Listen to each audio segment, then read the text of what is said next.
Assalamualaikum warahmatullahi wabarakatuh. Perkenalkan, saya Rida Nurabiah dari kelas 2C Prodi S1 Ilmu Keperawatan Fakultas Ilmu Kesehatan.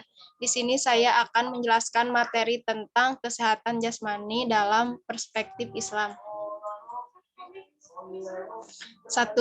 Pendidikan dan kesehatan jasmani. Pendidikan jasmani dan kesehatan adalah suatu proses pendidikan melalui aktivitas jasmani yang didesain untuk meningkatkan kebugaran jasmani, mengembangkan keterampilan motorik, pengetahuan dan perilaku hidup sehat dan aktif, sikap sportif dan kecerdasan emosi.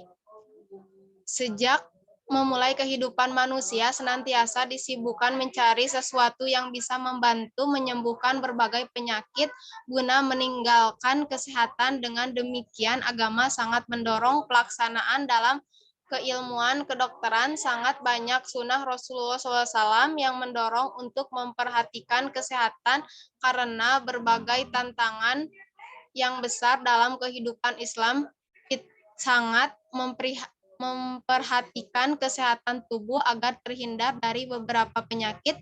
Berkaitan dengan ini, Nabi Muhammad SAW bersabda bahwa pada tubuh kamu terdapat hak-hak yang wajib dilaksanakan oleh kamu. Hadis syarif. Selain itu, firman Allah Subhanahu wa taala, wahai orang-orang yang beriman, apabila kamu hendak mendirikan salat, basuhlah wajah-wajah dan tangan-tangan sampai siku dan usaplah kepala-kepala kamu dan kaki-kaki sampai mata kaki. Islam sangat memperhatikan kesehatan tubuh, yakni dengan menjadikan kebersihan sebagai salah satu cara untuk menghindar dari kuman-kuman penyakit. Dalam melaksanakan ibadah salat tentu memperhatikan kebersihan baik tubuh, pakaian maupun tempat salatnya. Oleh karena itu, untuk upaya menjaga kesehatan dalam Islam sebagai berikut. Pertama, peduli makanan sehat. Allah memerintahkan agar memilih makanan yang sehat dan mengharamkan makanan yang bisa membahayakan bagi kesehatan.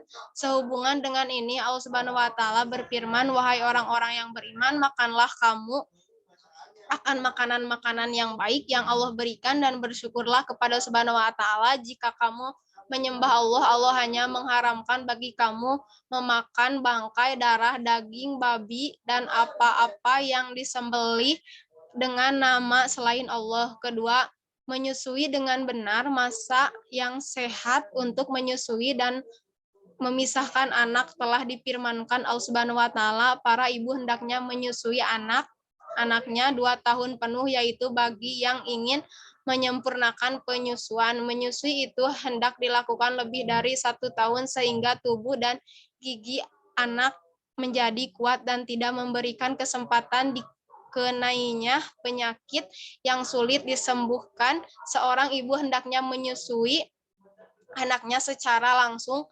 Pesan air susu ibu merupakan makanan yang padat gizi dan sangat dibutuhkan bagi perkembangan pertumbuhan anak.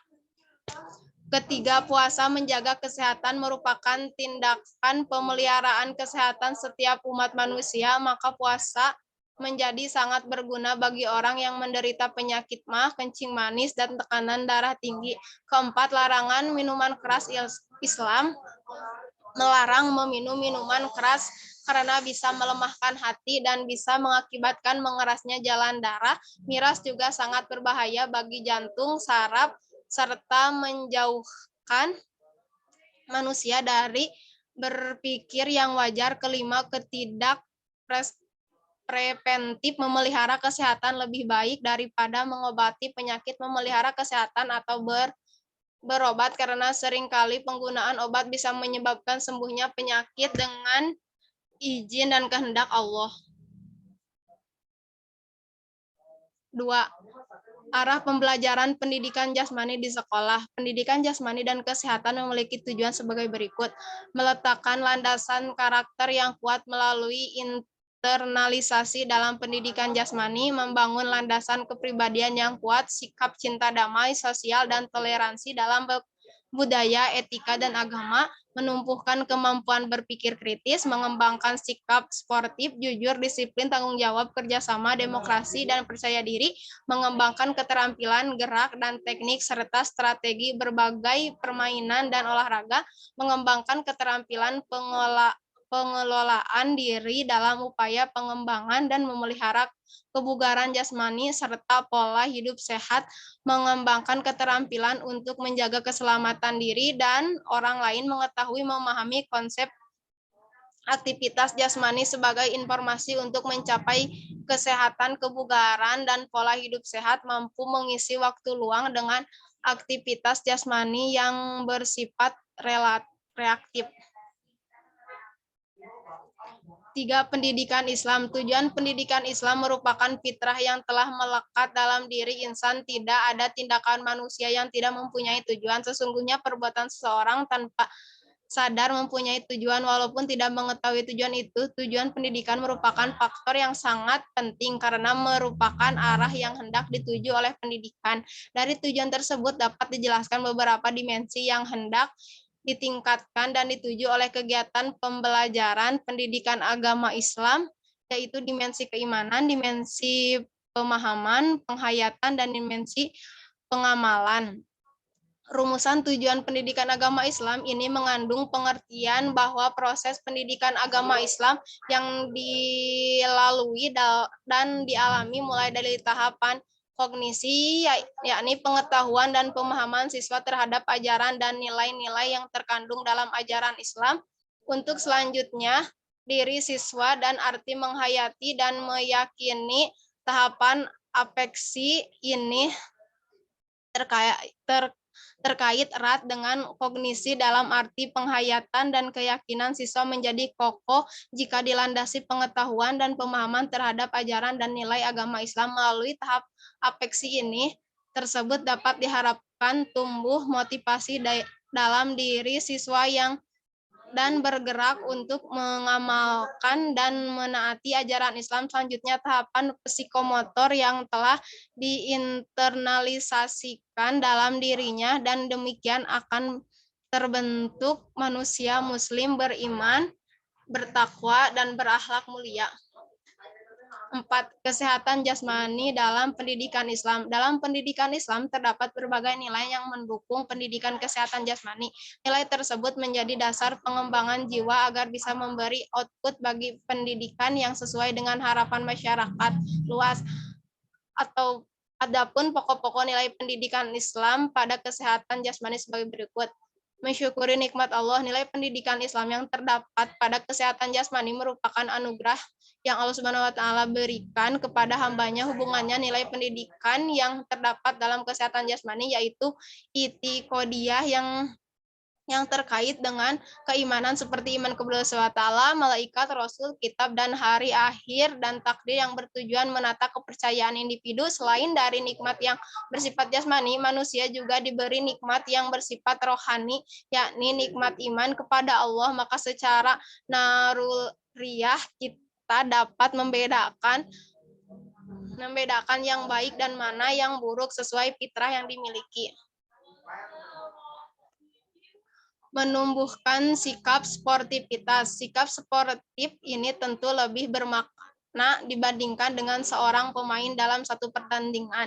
Sepanjang bisa menerima keputusan wasit yang sesuai peraturan, sepanjang itu pula dianggap sportif. Makna sportif dalam nilai pendidikan hanya alat untuk mengasah rasa kemanusiaan untuk rahmat seluruh umat manusia dan mampu menjadikan dirinya konsisten dalam pertandingan. Selain itu, sportif dapat ditunjukkan dengan kepedulian sosial dan ketulusan untuk menerima apa yang telah terjadi di depan mata.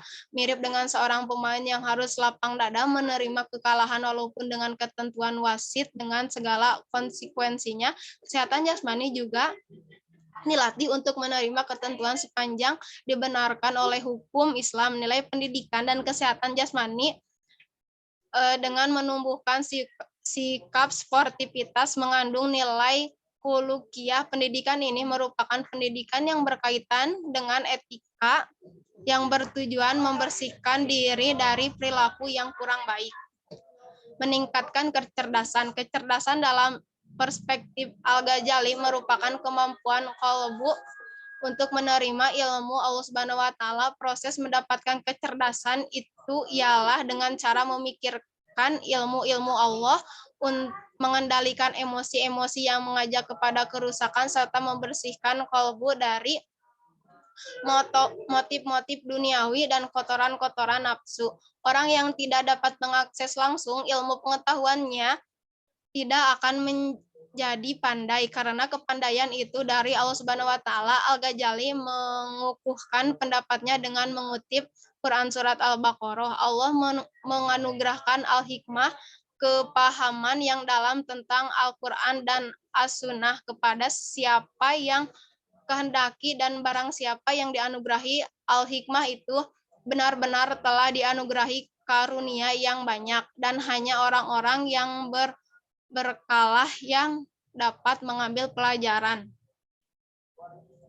Meningkatkan solidaritas sosial. Hakikat dan inti dari solidaritas Islam adalah tolong-menolong dan dalam kebaikan dan ketakwaan, saling menjamin, saling berlemah lembut, saling menasehati dalam kebenaran dan bersabar atasnya. Sebagaimana kita ketahui bahwa manusia adalah makhluk sosial yang memerlukan yang lainnya dalam memenuhi kebutuhan-kebutuhan hidupnya. Setiap individu diciptakan dengan kelebihan dan kekurangan masing-masing, sehingga diperlukan kerjasama untuk saling melengkapi. Solidaritas sosial yang terkandung dalam nilai-nilai pendidikan dimaksud adalah prinsip saling tolong-menolong sebagai